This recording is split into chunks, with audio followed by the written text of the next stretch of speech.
എന്നതിലേക്കാണല്ലോ ഇപ്പോൾ ഈ രക്ഷാ പ്രവർത്തകർ ശ്രദ്ധ കേന്ദ്രീകരിക്കുന്നത്. ഇപ്പോൾ ഇനി എത്ര പേരെ മറുകരയിലേക്ക് കൊണ്ടുവരാനുണ്ട്? അതിൻ്റെ എന്തെങ്കിലും ഒരു വിവരമുണ്ടോ? കൂടുതൽ ആളുകൾ അകപ്പെട്ടിരിക്കാനുള്ള സാധ്യതയുണ്ട് എന്ന് അവിടെ നിന്ന് വരുന്നവർ പറയുന്നുണ്ട്. ഇതിൻ്റെ എന്തെങ്കിലും ഒരു കണക്ക് കിട്ടിയിട്ടുണ്ടോ? നേരത്തെ വ്യോമസേന ഒരു തവണ എയർലിഫ്റ്റ് ചെയ്തു. ഇനി കൂടുതൽ ആളുകളെ എയർലിഫ്റ്റ് ചെയ്യാനുള്ള സാഹചര്യമുണ്ടോ? എന്താണ് വിവരങ്ങൾ? ഗോപി, എല്ലാ കാര്യങ്ങളുടെയും അതായത് കണക്ക് കൃത്യമായി, അതായത് 20-ലധികം മൃതദേഹം, അതായത് മുണ്ടക്കൈ മേഖലയിൽ 20-ലധികം മൃതദേഹം ഈ പ്രാദേശിക രക്ഷാപ്രവർത്തകർ അവിടെ കണ്ടെത്തുകയും അതൊരു സ്ഥലത്തേക്ക് മാറ്റുകയും ചെയ്തിരുന്നു. ആ മൃതദേഹമാണ് ഇവിടേക്ക് ഈ ദൗത്യ സംഘം ഈ റോപ്പ് വേ എന്ന് പറയാവുന്ന ഈ സംവിധാനത്തിലൂടെ ഈ കരയിലേക്ക് കൊണ്ടുവരുന്നത്. അത് ഓരോന്നോരോന്നായി കൊണ്ടുവരികയാണ് ഇപ്പോഴത്.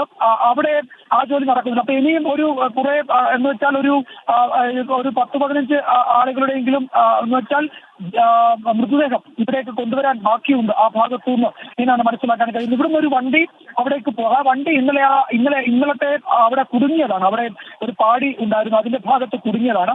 യഥാർത്ഥത്തിൽ ആ വാഹനം ഇപ്പോൾ ഇതിന് ഉപയോഗപ്പെടുന്നുണ്ടോ എന്നുള്ള ഒരു വസ്തുതയാണ്.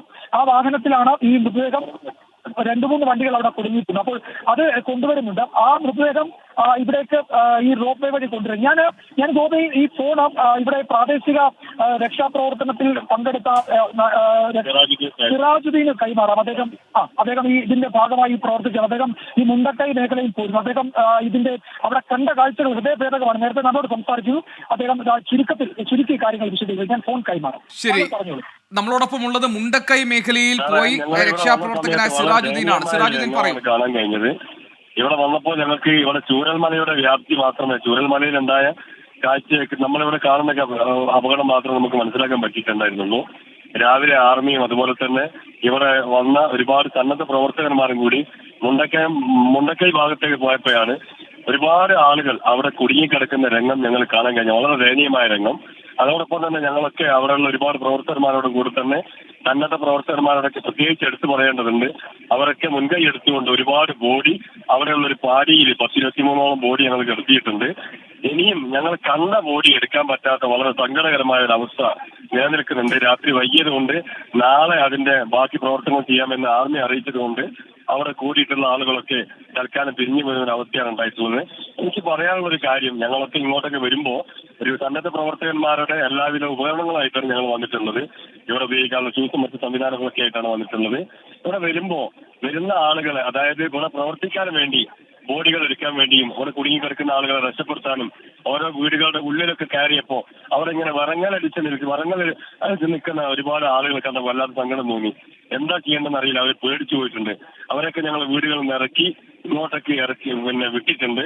അങ്ങനെയുള്ള പ്രവർത്തനങ്ങളുമായിട്ട് വരുന്ന ആളുകളെയൊക്കെ അങ്ങോട്ടേക്ക് കടത്തിവിടാനുള്ള സംവിധാനം അതുകൂടി ഒരുക്കണമെന്ന് അധികാരികളുടെ ശ്രദ്ധയിൽപ്പെടുത്തണമെന്ന് വിനീതമായി അപേക്ഷിക്കുകയാണ്. കാരണം ഞങ്ങളൊക്കെ രാവിലെ ഒരുപാട് ദൂരത്തുനിന്ന്, ഞാൻ സിറാജുദ്ദീൻ സാഹിബ് എന്നാണ് എന്റെ പേര്, 5-3കാരനാണ്. ഞാൻ എന്റെ മാനന്തവാടി 5-3 ഭാഗത്തു നിന്നൊക്കെ ഈ ഒരു പ്രവർത്തനത്തിന് വേണ്ടി വന്നതാണ്. ഇതുപോലെ വരുന്ന ആളുകളെ മാത്രം കടത്തിവിടാനുള്ള സംവിധാനം ഇവിടുത്തെ പോലീസ് ഉദ്യോഗസ്ഥരും മറ്റു അധികാരികളും ഉണ്ടാക്കണം. അതോടൊപ്പം പറയാനുള്ളത്, ഇവിടുത്തെ പ്രവർത്തനങ്ങൾക്ക് തടസ്സമാകുന്ന രീതിയിലുള്ള കൗതുകം കാണാൻ വേണ്ടി വരുന്ന ആളുകളെ അവരെ ഒരു നിലക്കും ഇങ്ങോട്ട് കടത്തിവിടാതെ ഇവിടുത്തെ പ്രവർത്തനങ്ങൾക്കൊക്കെ ആർമിക്കും അതുപോലെ ഫയർഫോഴ്സിനും NDRF അതുപോലെ സന്നദ്ധ പ്രവർത്തകർ ഇവർക്കൊക്കെ വേണ്ട എല്ലാവിധ സൗകര്യങ്ങളും ചെയ്തു കൊടുക്കണമെന്ന് അപേക്ഷിക്കുകയാണ്. അതുകൂടെ അധികാരികളുടെ ശ്രദ്ധയിൽ കൊണ്ടുവരാൻ വേണ്ടി ആവശ്യപ്പെടുകയാണ്. സിറാജുദ്ദീൻ, ഈ മുണ്ടക്കൈ മേഖലയിൽ ഒരുപാട് ആളുകൾ ഇങ്ങനെ കുടുങ്ങിക്കിടക്കുന്നുണ്ടോ? ഗോപി, സിറാജുദ്ദീൻ പറഞ്ഞതാണ്. അവിടെ എനിക്ക് തോന്നുന്നു അവിടെ ജീവനോടെ ഇനിയും ആരുമില്ല, അല്ലേ?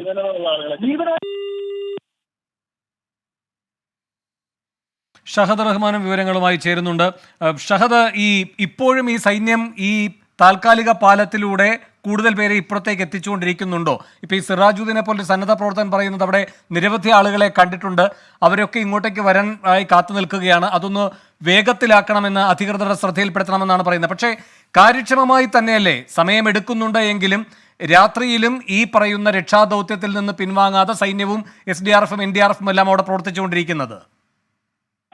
തീർച്ചയായും അങ്ങനെ തന്നെയാണ്. കാരണം നിലവിൽ ഈ താൽക്കാലിക പാലം വഴിയുള്ള രക്ഷാദൗത്യം പൂർണ്ണമായി എന്നുള്ളതാണ് ഏറ്റവും പുതിയ വാർത്ത.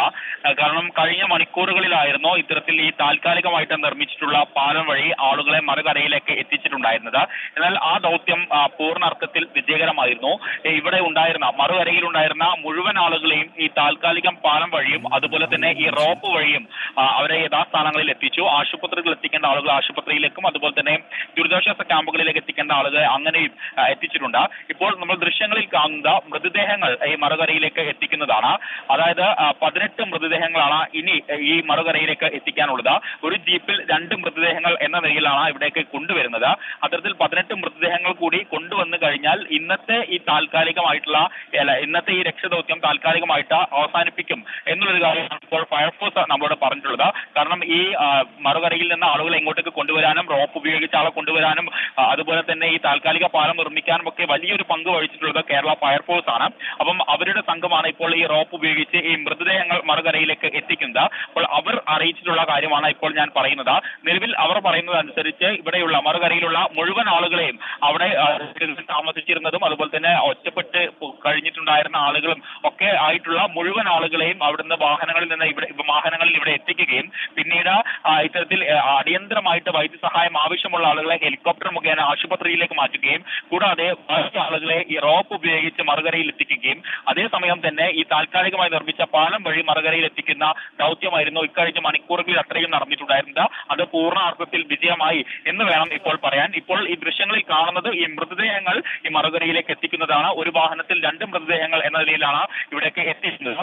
പിന്നെ ഈ വേഗതയെ കുറിച്ച് പറയുകയാണെങ്കിൽ വേണോ, നിലവിൽ നമുക്ക് ഇവിടെ നിന്ന് നമ്മൾ ഫീൽഡിൽ നിന്ന് റിപ്പോർട്ട് ചെയ്യുന്നത് കൊണ്ട് തന്നെ നമുക്ക് അതിന്റെ കൃത്യമായിട്ടുള്ള കാര്യങ്ങൾ പറയാൻ സാധിക്കും. കാരണം നമ്മുടെ മുഴുവൻ സേനാംഗങ്ങളും അതിന്റെ പരമാവധി എത്രത്തോളം അല്ലെങ്കിൽ മനുഷ്യ സഹജമായിട്ട് എന്തെല്ലാം ചെയ്യാൻ സാധിക്കുമോ അതെല്ലാം ചെയ്യുന്നുണ്ട് എന്നുള്ളതാണ്. കാരണം കാലാവസ്ഥ ഈ രക്ഷാദൗത്യത്തിന് ഇല്ലെങ്കിൽ ഇവിടെ ഈ തെരച്ചിൽ നടത്തുന്നതിനൊക്കെ തന്നെ ഏറ്റവും പ്രധാനപ്പെട്ട കാര്യം എന്ന് പറയുന്നത് കാലാവസ്ഥയാണ്. ആ കാലാവസ്ഥ അനുകൂലമായാൽ മാത്രമേ ഇവിടെയുള്ള ദൗത്യം പൂർണ്ണാർത്ഥത്തിൽ വിജയകരമാവുകയുള്ളൂ. ആ അർത്ഥത്തിൽ കഴിഞ്ഞ മണിക്കൂറുകളിലൊന്നും തന്നെ ഒട്ടും അനുകൂലമായിട്ട് ആയിരുന്നില്ല കാര്യങ്ങളൊന്നും തന്നെ. കാരണം ഇപ്പോൾ ചെറിയ രീതിയിൽ മഴ മാറി നിൽക്കുന്നുണ്ടെങ്കിൽ പോലും കഴിഞ്ഞ മണിക്കൂറുകളിൽ തുടർച്ചയായിട്ട് മഴ പെയ്യുന്നുണ്ടായിരുന്നു. ശക്തമായിട്ടുള്ള മഴ അല്ലെങ്കിൽ പോലും തുടർച്ചയായിട്ട് മഴ പെയ്യുന്നുണ്ടായിരുന്നു. അതുകൊണ്ട് തന്നെ ഈ പുഴയുടെ കുത്തൊഴുക്ക് അത് വലിയ രീതിയിൽ വർദ്ധിക്കുകയും ഒഴുക്ക് വലിയ രീതിയിൽ വർദ്ധിക്കുകയും ചെയ്യുന്നുണ്ടായിരുന്നു. അപ്പോൾ അതെല്ലാം കണക്കിലെടുത്ത് വേണം നമുക്ക് ഈ രക്ഷാ പ്രവർത്തനം മുന്നോട്ട് കൊണ്ടുപോകാൻ. അപ്പോൾ സേനാംഗങ്ങളെ സംബന്ധിച്ച് അതായത് ഫയർഫോഴ്സ് ആകട്ടെ, NDRF ആകട്ടെ, മറ്റ് സന്നദ്ധ സംഘടനകളാകട്ടെ, സൈന്യമാകട്ടെ, അങ്ങനെ എല്ലാ മേഖലയിലുള്ള പ്രവർത്തകരും അല്ലെങ്കിൽ എല്ലാ മേഖലയിലുള്ള ഉദ്യോഗസ്ഥരും അവരുടെ ജോലി കൃത്യമായിട്ട് ചെയ്യുന്നുണ്ട്. പരമാവധി ആളുകളെ രക്ഷപ്പെടുത്താൻ സാധിക്കും വിധം രക്ഷപ്പെടുത്തിയിട്ടുണ്ട്. മൃതദേഹങ്ങൾ പരമാവധി ഇവിടേക്ക് എത്തിക്കാനുള്ള ശ്രമവും നടത്തിയിട്ടുണ്ട്. അപ്പോൾ അതുകൊണ്ട് നമുക്ക് പൂർണ്ണാർത്ഥത്തിൽ ഒരു കാലതാമസം എന്ന് പറയാൻ നിലവിലെ സാഹചര്യത്തിൽ സാധിക്കുകയില്ല എന്നുള്ളതാണ് ഏറ്റവും പ്രധാനപ്പെട്ട കാര്യം എന്നുള്ളതാണ്. അതുപോലെ തന്നെ നമുക്കറിയാം ഇപ്പോൾ സമയം ഏറെ വൈകിയിട്ടുണ്ട്. അപ്പം വൈദ്യുതി ആദ്യഘട്ടത്തിൽ ഇവിടെ വൈദ്യുതി എത്തിക്കുന്നതൊക്കെ വലിയ തടസ്സങ്ങളായിരുന്നു. പക്ഷേ പിന്നീട് വൈദ്യുതി പൂർണ്ണാർത്ഥത്തിൽ എത്തിച്ചു. അത് ഒരു രീതിയിലും ഇവിടുത്തെ രക്ഷാപ്രവർത്തനത്തെ ബാധിച്ചിട്ടില്ല എന്ന് വേണം നമുക്ക് പറയാൻ. കാരണം യാതൊരു വിധത്തിലുള്ള കൺഫ്യൂഷൻസും നമ്മുടെ ഉദ്യോഗസ്ഥർക്കോ അല്ലെങ്കിൽ സേനാ അംഗങ്ങൾക്കോ ഉണ്ടായിട്ടില്ല. കൃത്യമായിട്ട് അതായത് എന്തെല്ലാം പ്രവർത്തനങ്ങൾ നടത്തണമെന്നും അടുത്തത് എന്താണെന്നും ഇനി എന്തെല്ലാം ചെയ്യാൻ പോകുന്നു എന്നുള്ളതും കഴിഞ്ഞ മണിക്കൂറുകളിൽ എന്തൊക്കെയാണ് നടന്നത് എന്ന് സംബന്ധിച്ച കൃത്യമായിട്ടുള്ള ഒരു വ്യക്തത ഉദ്യോഗസ്ഥർക്കുണ്ട്. ആ വ്യക്തത വലിയ രീതിയിൽ ഈ രക്ഷാപ്രവർത്തനത്തെ സഹായിച്ചു എന്ന് വേണം നമുക്ക് പറയാൻ. കാരണം കൂടുതൽ ഈ രക്ഷാപ്രവർത്തകർ അതുപോലെ തന്നെ ഉദ്യോഗസ്ഥരൊക്കെ ഈ മേഖലയിലേക്ക് എത്തുകയും ചെയ്യുന്നുണ്ട്. കാരണം ഇന്ന് പ്രധാനമായിട്ടും ഷഹദ, ഇതിനകത്തൊരു പ്രധാനപ്പെട്ട കാര്യം ഈ അടിയന്തരമായ ചികിത്സ ആവശ്യമായിട്ടുള്ളവർക്ക് അത് എത്തിക്കുക എന്നതാണ്. നേരത്തെ മുഖ്യമന്ത്രിയും അതിനു മുൻപ് ആരോഗ്യമന്ത്രിയും ഒക്കെ കൂടുതൽ ആരോഗ്യ പ്രവർത്തകരെ ഈ മേഖലയിലേക്ക് വിന്യസിക്കുമെന്ന കാര്യം അറിയിച്ചിരുന്നു. മാത്രമല്ല ദീർഘ അവധിയിലല്ലാത്ത ആരോഗ്യ പ്രവർത്തകരോട് അവധി ക്യാൻസലാക്കി വരാൻ വേണ്ടി ആവശ്യപ്പെടുകയും ചെയ്തിട്ടുണ്ട്. ചൂരൽമലയിൽ ഒരു താൽക്കാലിക ആശുപത്രി ഇപ്പോഴവിടെ തുടങ്ങാൻ പോകുന്നു എന്ന ഒരു വിവരം ഫേസ്ബുക്കിലൂടെ ആരോഗ്യമന്ത്രി അറിയിച്ചിട്ടുണ്ട്. പോളിടെക്നിക്കിലാണ് ഈ താൽക്കാലിക ആശുപത്രി എന്നാണ് മന്ത്രി വീണ ജോർജ് ഫേസ്ബുക്കിൽ അറിയിച്ചിരിക്കുന്നത്. അതിൻ്റെ എന്തെങ്കിലും വിവരങ്ങൾ നമുക്കുണ്ടോ ഷഹദ്? നിലവിൽ ആരോഗ്യമന്ത്രിയുടെ ഒരു വാർത്താ കുറിപ്പാണ് ഗോപികൃഷ്ണൻ നമുക്ക് ലഭിച്ചിട്ടുള്ളത്. നിലവിൽ 51 പേരുടെ പോസ്റ്റ്മോർട്ടം നടപടികൾ പൂർത്തിയാക്കി എന്ന് പറയുന്നു. അതുപോലെ തന്നെ ഈ ഉരുൾപൊട്ടലിന്റെ പശ്ചാത്തലത്തിൽ ഒരു താൽക്കാലിക ആശുപത്രി ഇപ്പോൾ പ്രവർത്തനം ആരംഭിച്ചു എന്നുള്ളതാണ് ഇപ്പോൾ വാർത്താ കുറിപ്പായിട്ട് നമുക്ക് മുന്നിലേക്ക് വന്നിട്ടുള്ളത്.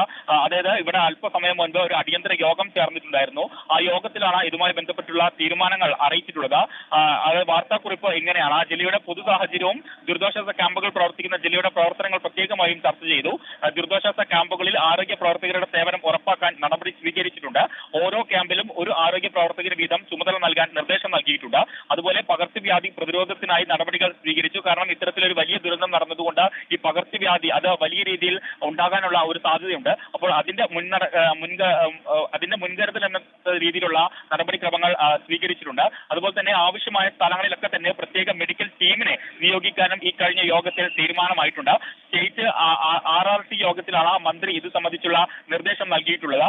മേപ്പാടിയിലും അതുപോലെ തന്നെ നിലമ്പൂരിലുമായി 51 പേരുടെ പോസ്റ്റ്മോർട്ടം നടപടികളാണ് നിലവിൽ പൂർത്തീകരിച്ചിട്ടുള്ളത് എന്നുള്ളതാണ് ആരോഗ്യമന്ത്രി വീണ ജോർജ് വാർത്താക്കുറിപ്പിലൂടെ ഇപ്പോൾ നമ്മളെ അറിയിച്ചിട്ടുള്ളത്. അതുപോലെ തന്നെ പോസ്റ്റ്മോർട്ടം നടപടികൾ വേഗത്തിലാക്കാൻ വയനാട്ടിനുള്ള ഫോറൻസിക് സംഘത്തെ കൂടാതെ കോഴിക്കോട് നിന്നുള്ള ഫോറൻസിക് ഡോക്ടർമാരുടെ പ്രത്യേക സംഘത്തെ കൂടി നിയോഗിച്ചു എന്നും ആരോഗ്യമന്ത്രി അറിയിക്കുന്നുണ്ട്. ഷഹദ തുടരുക. ഇപ്പോൾ വിജയകുമാറുമുണ്ട് ചൂരൽമലയിൽ നിന്ന്. വിജയകുമാർ, അല്പം മുമ്പ് ഈ സിറാജുദ്ദീൻ വിജയകുമാറിനോട് പറഞ്ഞത് 20-ലധികം മൃതദേഹങ്ങൾ അവിടെയുണ്ട് ഈ മുണ്ടക്കൈ ഭാഗത്ത്, അതിങ്ങോട്ടേക്ക് എത്തിക്കേണ്ടതുണ്ട് തുടങ്ങിയ കാര്യങ്ങളാണ്. കൂടുതൽ പേര് അവിടെ കുടുങ്ങിക്കിടക്കുന്നു, അവരെയും വേഗത്തിൽ എത്തിക്കണമെന്ന് അദ്ദേഹം പറഞ്ഞതായി കേട്ടു. പക്ഷേ ഷഹദ് പറയുന്നത് ഈ ട്രീവാലിയിൽ ഉണ്ടായിരുന്ന കുടുങ്ങിക്കിടന്ന മുഴുവൻ ആളുകളെയും രക്ഷിച്ചു എന്ന് സൈന്യം പറയുന്നുവെന്നാണ്. അപ്പോൾ എന്താണ് അതിൻ്റെ ഒരു നിജസ്ഥിതി? വേണു, അതായത് ഈ മുണ്ടക്കൈ ഭാഗത്ത് അവർക്ക് അവിടെ കുടുങ്ങിക്കിടന്നവരെ ഞാൻ നേരത്തെ പറഞ്ഞതുപോലെ 1000-ലധികം ആളുകൾ ഉണ്ടായിരുന്നു. അവരെ ഈ ആർമി അതിന്റെ താൽക്കാലിക പാലത്തിലൂടെ സുരക്ഷിതരായി കരക്കെത്തിച്ചു. അതിൽ ചിലർക്കും പരിക്കുണ്ടായിരുന്നു. ആ പരിക്കേറ്റവരെ വളരെ വേഗത്തിൽ ആശുപത്രിയിലേക്ക് മാറ്റുകയും അവർ ഏറെക്കുറെ സുരക്ഷിതരായി അവർ ഈ വൈകിട്ട് ഉണ്ട് എന്ന് ഉറപ്പിക്കുകയും ചെയ്യാം. മുണ്ടക്കൈ ഭാഗത്ത് പിന്നീട് മരണത്തിന്റെ വിവരങ്ങളാണ്. അവിടെ ഈ പ്രാദേശിക രക്ഷാപ്രവർത്തകർ കണ്ടത് 20-ലധികം ആളുകളുടെ മൃതദേഹമാണ്. അപ്പോൾ അത് ഇവർക്ക് അവിടെ നിന്ന് ആ സമയത്ത് സുരക്ഷിതമായി ആ മൃതദേഹം മാറ്റാൻ പറ്റിയത് ഒരു സ്ഥലത്തേക്ക്, ഒരു പാടിയിലേക്കായിരുന്നു. അവിടേക്ക് അത് മാറ്റിവെക്കുക മാത്രമേ അവർക്ക് ചെയ്യാൻ കഴിയുമായിരുന്നുള്ളൂ. കാരണം അത് ഇവിടേക്ക് കൊണ്ടുവരാൻ ആ ഘട്ടത്തിൽ കഴിയുമായിരുന്നില്ല. അതിനുശേഷം ഇവർ നൽകിയ വിവരങ്ങളുടെ അടിസ്ഥാനത്തിലാണ് വീണ്ടും 2ാം ഘട്ട ദൗത്യ സംഘം ഇവിടെ നിന്ന് പോയത്. അവരിപ്പോൾ ഇതാ മൃതദേഹം കൊണ്ടുവരുന്നതാണ് നമ്മൾ കാണുന്ന ആ കാഴ്ച. ഏതാണ്ട് 20-25 പേരുടെ ജീവനറ്റ ശരീരം അതാണ് ഇപ്പോൾ ഈ തീരത്തേക്ക് കൊണ്ടുവരുന്നത്. അതൊക്കെ ആംബുലൻസിൽ ആശുപത്രിയിലേക്ക്, മോർച്ചറിയിലേക്കൊക്കെ മാറ്റുകയാണ്. അവിടെ ഇനിയിപ്പോൾ ജീവനോടെ ആ ഭാഗത്ത് ആരും അവശേഷിക്കുന്നില്ല. മുഴുവൻ ആളുകളെയും കൊണ്ടുവരാൻ പറ്റി. അതിൽ ഇനി പക്ഷെ വിശദമായ പരിശോധന ആ മേഖലയിൽ, ഈ മുണ്ടക്കൈ ഭാഗത്ത്, ഈ ചൂരൽമലയിൽ എന്ന പോലെ ആവശ്യമാണ്. കാരണം പല വീടുകളുടെയും ടെറസുകൾ മാത്രമേ ഈ മൺകൂമ്പാരത്തിന് മുകളിൽ കാണുന്നുള്ളൂ. ബാക്കിയൊക്കെ മണ്ണിനടിയിലാണ്. അപ്പോൾ ഉറപ്പായും അതിലൊക്കെ ആളുകൾ കുടുങ്ങിയിട്ടുണ്ടാകാം എന്നതാണ് അവർ നൽകുന്ന ഒരു സൂചന. അങ്ങനെയാണെങ്കിൽ അവിടെ വലിയ പരിശോധന ആവശ്യമാണ്. അപ്പോൾ വലിയ ഹിറ്റാച്ചി മെഷീനുകൾ അവിടേക്ക് ഈ പരിശോധനയ്ക്കായി കൊണ്ടുപോകണം. അപ്പോൾ അത്തരം ഒരു പരിശോധനയ്ക്ക് കൊണ്ടുപോകാൻ ഹിറ്റാച്ചി മെഷീനുകളൊക്കെ കൊണ്ടുപോകാൻ തരത്തിലേക്ക് ഈ ഇവിടുത്തെ കാലാവസ്ഥയും മറ്റു സാഹചര്യങ്ങളും മാറേണ്ടതുണ്ട്. അപ്പോൾ ഇവിടെ ഈ അരുവി എന്ന് നമ്മൾ പറയുന്ന ഇന്നലെ കുതിച്ചു പാഞ്ഞൊഴുകിയ ഈ ജലത്തിന്റെ പ്രവാഹം അതിൽ കുറവുണ്ടാകണം. എന്നാൽ മാത്രമേ അവിടേക്ക് വലിയ വാഹനങ്ങൾ കൊണ്ടുപോകാൻ കഴിയൂ. ഒരുപക്ഷെ മഴ കാര്യമായി പെയ്യാത്തത് കൊണ്ട് നാളേക്ക് കുറച്ചുകൂടി അനുകൂലമായ സാഹചര്യം ഉണ്ടാകുമെന്നാണ് കരുതുന്നത്. അങ്ങനെയാണെങ്കിൽ അത്തരം രക്ഷാപ്രവർത്തനങ്ങൾ നാളെ, ആ ദൗത്യം നാളെ കുറെ കൂടി സജീവമായി പുനരാരംഭിക്കാൻ കഴിയുമെന്ന് പ്രതീക്ഷിക്കുന്നു. ഇനിയിപ്പോൾ ഒരു എയർലിഫ്റ്റിംഗിന്റെ ആവശ്യം ആ മേഖലയിൽ ഉണ്ടാവില്ല. കാരണം അവിടെ ജീവനോടെ അവശേഷിക്കുന്നവരെ ഇതിനോടകം കൊണ്ടുവന്നിട്ടുണ്ട്. മണ്ണിനടിയിലുള്ളവരെയാണ് ഇനി നമ്മൾ ഉണ്ടോ എന്നാണ് അന്വേഷിക്കുന്നത്. അപ്പോൾ അത് സംബന്ധിച്ചൊരു കണക്ക് നമ്മളുടെ പക്കലില്ല. ഇപ്പോൾ അവിടെ ഏതെങ്കിലും അതോറിറ്റീസിന്റെ പക്കൽ അത്തരം ഒരു കണക്കില്ല. എത്ര ആളുകൾ അവിടെ മൺകൂമ്പാരത്തിൽ പെട്ടിട്ടുണ്ട്. അല്ല, പക്ഷേ വിജയകുമാർ, അതിനകത്ത് ധാരാളം ആളുകൾ ഈ മുണ്ടക്കൈ, അതേപോലെ മുണ്ടക്കൈ മേഖലയിൽ കാണാതായവരെ കുറിച്ചിട്ടുള്ള ഒരുപാട് സന്ദേശങ്ങൾ വന്നുകൊണ്ടിരിക്കുന്നുണ്ട്. അപ്പോൾ ഈ കാണാതായ അവരുടെ ബന്ധുക്കൾ, സുഹൃത്തുക്കൾ, ഉറ്റവർ, അവരെ കുറിച്ചിട്ടുള്ള ആശങ്കകൾ പടരുമ്പോൾ സ്വാഭാവികമായും ഈ പൊളിഞ്ഞു കിടക്കുന്ന കെട്ടിടാവശിഷ്ടങ്ങൾക്ക് അടിയിൽ അല്ലെങ്കിൽ അവിടെ മൂടിക്കിടക്കുന്ന ചെളിക്കടിയിലൊക്കെ ആളുകൾ കുടുങ്ങിക്കിടക്കുന്നുണ്ടോ എന്ന ആശങ്ക സ്വാഭാവികമായും ഉണ്ടാകും. അതുകൊണ്ട് തന്നെ എണ്ണം കൃത്യമായി അറിയില്ലെങ്കിൽ പോലും അവിടെ ഒരു തിരച്ചിൽ ആവശ്യമാണ്. മാത്രമല്ല, ഈ മുണ്ടക്കൈ മേഖല എന്ന് പറഞ്ഞാൽ വീടുകൾ തൊട്ടടുത്തടുത്ത് ധാരാളം വീടുകളുള്ള പ്രദേശമാണ്. ആളുകൾ തിങ്ങിപ്പാർക്കുന്നൊരിടമാണ്. അതുകൊണ്ട് തന്നെ വീടുകളിൽ പലതും ഒലിച്ചുപോയി. ഏതാനും ചില കെട്ടിടങ്ങൾ മാത്രമാണ് അവിടെ അവശേഷിക്കുന്നതെന്നൊക്കെ അവിടുത്തെ ദൃക്സാക്ഷികൾ പറയുമ്പോൾ കൂടുതൽ ആശങ്കയുണ്ടാക്കുന്ന സാഹചര്യമാണല്ലോ മുണ്ടക്കൈയിലുള്ളത്. അവിടെ അത്തരം ആശങ്കപ്പെടുത്തുന്ന സാഹചര്യമുണ്ട്. ഉറപ്പായും അത്തരം ആശങ്കപ്പെടുത്തുന്ന സാഹചര്യമുണ്ട്. പക്ഷെ ഒരു കാര്യം നേരത്തെ ഇവരൊക്കെ സൂചിപ്പിച്ചതുപോലെ തന്നെ ഒരാളിനെ കൊണ്ടുവരുന്നുണ്ട്. ആ ദൃശ്യങ്ങൾ കാണുന്നുണ്ടോ എന്ന് എനിക്കറിയില്ല. അദ്ദേഹത്തെ ഇതാ ഇപ്പോൾ അവിടെ രക്ഷാപ്രവർത്തനത്തിനിടെ പരിക്കേറ്റു. അദ്ദേഹം ഈ രക്ഷാപ്രവർത്തനത്തിൽ സജീവമായി പങ്കെടുത്താണ്. അദ്ദേഹത്തിന് രക്ഷാപ്രവർത്തനത്തിനിടെ ചെറിയ പരിക്കേറ്റതാണ്. അദ്ദേഹത്തെ അവിടെ നിന്ന് ആശുപത്രിയിലേക്ക് വൈദ്യസഹായം നൽകുന്നതിനായി മാറ്റുകയാണ്.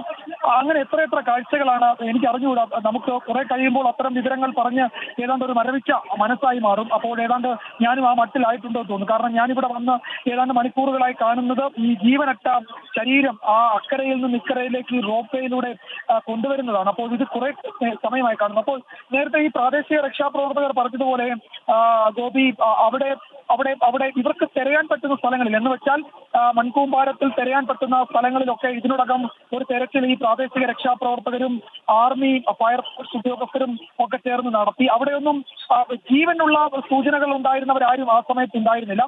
ഈ മുണ്ടക്കൈ മേഖലയിൽ ഉണ്ടായിരുന്ന ഒരു പ്രധാനപ്പെട്ട കാര്യം ഈ അസ്വാഭാവികമായ ചിലത് അവിടെ സംഭവിക്കാൻ പോകുന്നു എന്ന സൂചന ആ ഭാഗത്തുണ്ടായിരുന്നു. വലിയ ശബ്ദം, കാര്യമായ ജലത്തിന്റെ ഒഴുക്കിലുണ്ടായ മാറ്റം, ഇതൊക്കെ അറിഞ്ഞതിനെ തുടർന്ന് പലരും വളരെ ഒരു പ്രകൃതി പ്രതിഭാസം വരാൻ പോകുന്നു എന്നറിഞ്ഞ് ചിലരൊക്കെ ഉയർന്ന ഭാഗങ്ങളിലേക്ക് മാറ്റി. ഇതുകൊണ്ട് രാവിലെയും നമ്മൾ അത്തരം പലരെയും കണ്ടതാണ്. അവർ ചിലർ ഉയർന്ന ഭാഗങ്ങളിലേക്കൊക്കെ മാറി നിൽക്കുകയും ഒക്കെ ചെയ്തു. അതുകൊണ്ടാണ് ആ ഭാഗത്ത് ആയിരക്കണക്കിന് ആളുകളെ പരിക്കും കാര്യമായ പ്രശ്നങ്ങളും ഇല്ലാതെ ഈ ആർമി ഇവിടുത്തെ സന്നദ്ധ പ്രവർത്തകർക്കും ഫയർഫോഴ്സിനും ഒക്കെ കരയിലേക്ക് കൊണ്ടുവരാൻ കഴിഞ്ഞത് ഈ താൽക്കാലിക പാലം. അപ്പോൾ അതുകൊണ്ട് ആ ഭാഗത്ത് അങ്ങനെ ഒരു ആശ്വാസം കൂടി ഉണ്ടായിട്ടുണ്ട്. അതിന് പറ്റാതെ പോയവരും പിന്നീട് അവർ കയറി നിന്നത് ഈ ദുരന്ത വഴിയിലായിരുന്നവരുമാണ് ഈ അപകടത്തിൽപ്പെട്ടത്. അങ്ങനെ പെട്ടവരാണ് ഇപ്പോൾ ഈ പറഞ്ഞ പ്രത്യേകമാണ് ഇപ്പോൾ ഇവിടേക്ക് കൊണ്ടുവരുന്നത്. അപ്പോൾ എന്തായാലും ഒരു കാര്യം അവിടെ വളരെ വിശദമായ പരിശോധന, മണ്ണിനടിയിലുള്ള ആഴത്തിലുള്ള പരിശോധന അവിടെ ആവശ്യമാണ്. അപ്പോൾ അവിടെയെങ്കിലും ഇനിയും അവശേഷിക്കുന്നുണ്ടോ എന്നതൊക്കെയുള്ള പരിശോധന നടത്തേണ്ടത്. ഇവർ പറയുകയായിരുന്നു വീടുകൾ കിടക്കുന്നത് അവർ ജീവനില്ലാത്തവരാണ്. ജീവനില്ലാത്ത ശരീരഭാഗങ്ങൾ അല്ലെങ്കിൽ അത്തരം ആളുകൾ അവിടെ കുത്തി കിടക്കുന്നു. അപ്പൊ അവരെ കൊണ്ടുവരുന്നത് രാവിലെ വീണ്ടും നമ്മൾ എല്ലാ സജ്ജീകരണങ്ങളുടെയും ആ ഭാഗത്തെ. ശരി, എസ് വിജയകുമാറാണ് ഇപ്പോൾ ചൂരൽമലയിൽ നിന്ന് വിവരങ്ങൾ നൽകുന്നത്. ഇപ്പോഴും നമ്മൾ കാണുന്നത് അവിടെ മണ്ണിനടിയിൽ എത്ര പേർ കുടുങ്ങിക്കിടക്കുന്നുണ്ടാകും എന്നത് സംബന്ധിച്ചിട്ടുള്ള ഒരു വ്യക്തമായ ചിത്രം നമ്മുടെ മുന്നിലില്ല. അതുകൊണ്ട് തന്നെ ഈ രക്ഷാദൗത്യം ഇങ്ങനെ ഈ രാത്രിയിലും തുടരുന്നതിന് അർത്ഥമുണ്ട്. കൂടുതൽ ആളുകളെ കുറിച്ചിട്ടുള്ള അവരെ കാണാതായതിനെ കുറിച്ചിട്ടുള്ള സന്ദേശങ്ങൾ വന്നുകൊണ്ടിരിക്കുന്നു. അതുകൊണ്ട് തന്നെ മുണ്ടക്കൈയിലും എത്രത്തോളം വ്യാപ്തിയുള്ള ഒരു ദുരന്തമാണ് മുണ്ടക്കൈയിൽ സംഭവിച്ചിരിക്കുന്നത് എന്ന കാര്യത്തിൽ ഇപ്പോഴും നമുക്ക് തീർച്ചപ്പെടുത്താൻ കഴിയുന്നില്ല. നേരത്തെ സിറാജുദ്ദീൻ എന്ന രക്ഷാപ്രവർത്തകൻ പറഞ്ഞതുപോലെ മുണ്ടക്കൈയിലേക്ക് അടിയന്തരമായി വേണ്ടത് അവിടെ നിന്ന് ആളുകളെ സുരക്ഷിതമായ ഇടങ്ങളിലേക്ക് മാറ്റുന്നതിനൊപ്പം അവിടെ ഈ തകർന്നു വീണ കെട്ടിടങ്ങൾക്ക് അടിയിലൊക്കെ ആരെങ്കിലും കിടക്കുന്നുണ്ടോ, ആരെങ്കിലും രക്ഷകാത്ത് കിടക്കുന്നുണ്ടോ എന്നതിലേക്കുള്ള ഒരു പരിശോധന കൂടിയാണ്. രക്ഷാദൗത്യം ഇപ്പോഴും പുരോഗമിക്കുന്നുണ്ട്. ചൂരൽമലയിൽ ഏതാണ്ട് 22 മൃതദേഹങ്ങൾ കൊണ്ടുവരേണ്ടതുണ്ട്. ഈ മുണ്ടക്കൈ മേഖലയിൽ നിന്ന് ഇക്കരയിലേക്ക് എത്തിക്കേണ്ടതുണ്ടെന്നാണ് മനസ്സിലാക്കുന്നത്. ഇപ്പോൾ പുഴയ്ക്ക് കുറുകെ സൈന്യം കെട്ടിയ ആ വടത്തിലൂടെയാണ് മൃതദേഹങ്ങളെ കൊണ്ടുവരുന്നു. അതോടൊപ്പം തന്നെ അവിടെ നിന്ന് രക്ഷ തേടിയെത്തുന്ന സ്ത്രീകളടക്കമുള്ളവരെ ഈ വടംവലി പുറത്തേക്ക് കൊണ്ടുവരികയാണ്. ഏറ്റവും പുതുതായി വരുന്ന ഒരു വിവരം, കൂടുതൽ താൽക്കാലിക പാലങ്ങൾ കൊണ്ടുവരാൻ വേണ്ടിയുള്ളൊരു സംവിധാനം ഉണ്ടാകുമെന്നുള്ള ബെയിലി ബ്രിഡ്ജസ് എന്ന് പറയുന്ന പോർട്ടബിൾ ബ്രിഡ്ജുകളാണ് സേന എത്തിക്കാൻ പോകുന്നത്. നാളെ കൂടുതൽ ഇത്തരം പോർട്ടബിൾ ബ്രിഡ്ജുകൾ എത്തിക്കും എന്നാണ് കരുതുന്നത്. മരണം ഇപ്പോൾ 120 എന്നാണ് നമുക്ക് ലഭിക്കുന്ന ഏറ്റവും ഒടുവിലത്തെ കണക്ക്. പക്ഷേ മരണസംഖ്യ ഇനിയും ഉയർന്നേക്കുമെന്ന ആശങ്കയുണ്ട്. പ്രത്യേകിച്ചും കഴിഞ്ഞ ഏതാണ്ട് 10-14 മണിക്കൂറോളം നമുക്ക് കണക്ട് ചെയ്യാൻ കഴിയാതിരുന്ന 2 പ്രദേശങ്ങളിൽ അവിടെ എത്ര പേർ കുടുങ്ങിക്കിടക്കുന്നുണ്ട് എന്ന കാര്യങ്ങളിൽ ഒന്നും കൃത്യമായ ഒരു കണക്ക് കിട്ടാതിരിക്കുന്ന സാഹചര്യത്തിൽ ഏതാണ്ട് നിലമ്പൂർ ഭാഗത്തേക്കൊക്കെ ഒഴുകി വന്ന ചാലിയാറിൽ ഈ മൃതദേഹങ്ങൾ ഒഴുകിപ്പോകുന്നത് ദൃക്സാക്ഷികൾ കണ്ട സാഹചര്യത്തിൽ കൂടുതൽ മരണസംഖ്യ ഇനിയും ഉയർന്നേക്കാനുള്ള സാഹചര്യമാണ് നിലനിൽക്കുന്നത്.